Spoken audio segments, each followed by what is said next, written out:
Being a lead designer at Lionhead is actually an interesting job because we have one of the industry design luminaries working here in Peter Molyneux.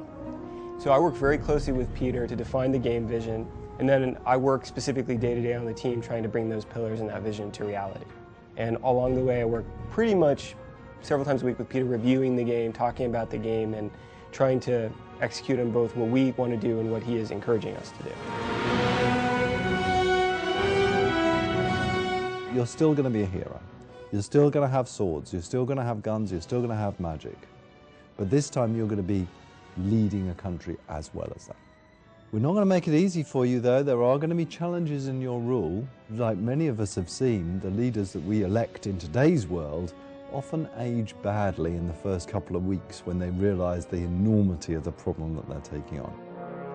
We have always been a game that tries to be fairly accessible and something that hits a broader audience. So with Fable 3, what we're doing is keeping that foremost when we're thinking about building it. But those that are long-term Fable fans won't be disappointed. Everything that they've loved about the Fable franchise will still be there. A role-playing game is all about, this is me playing the role of a hero and a king or a queen. It's really about not getting rid of every element of an RPG, but certainly making it something that people who aren't interested in that side of things will still enjoy. New technology in Fable 3, I think the main thing for me is Simon nodding in the background. The tools are actually a bit slower at the moment, so I probably wouldn't want to talk about that. We've got a real issue with that. Move on. Obviously, with Fable 2, we had a stable code base to work from, so we've mostly been working on new cool things to go and put into the game. One of the things that people have come to expect from Fable is innovation.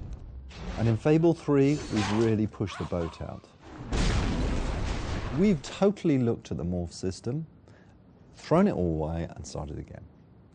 And the first thing that we've got is something called extreme morphs. Now these extreme morphs are on an expression. So you're walking along and someone just upsets you. You can press this expression and out of your back appears these huge angel wings. A shaft of light comes down and shines on you.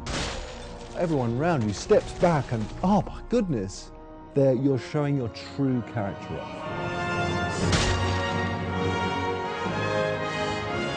Aggressive, mild, stern. We've got hot syncing in the tools now, so all the artists can edit a texture and pop it into the game immediately just by hitting a button, and it never fails, obviously. Can I redo that bit? Never works. Never works. That's a Freudian slip.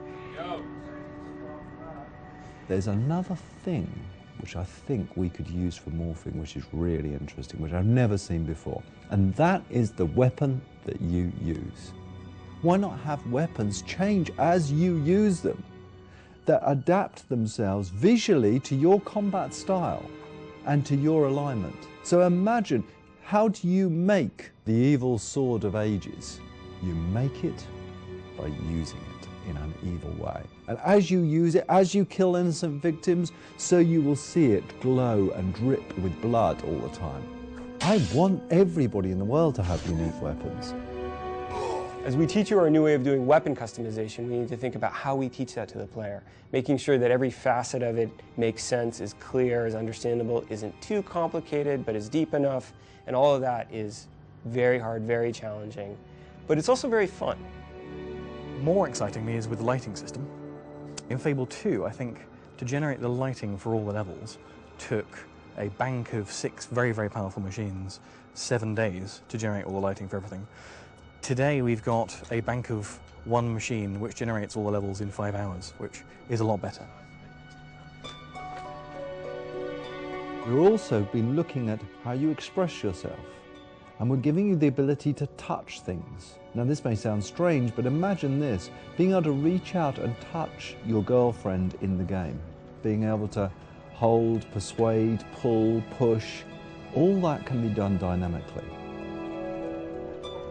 There is a fantastic amount of fighting and great combat and a really swift, pacey storyline, which is really engaging and really snappy. Fable 3 is going to be a damn good adventure.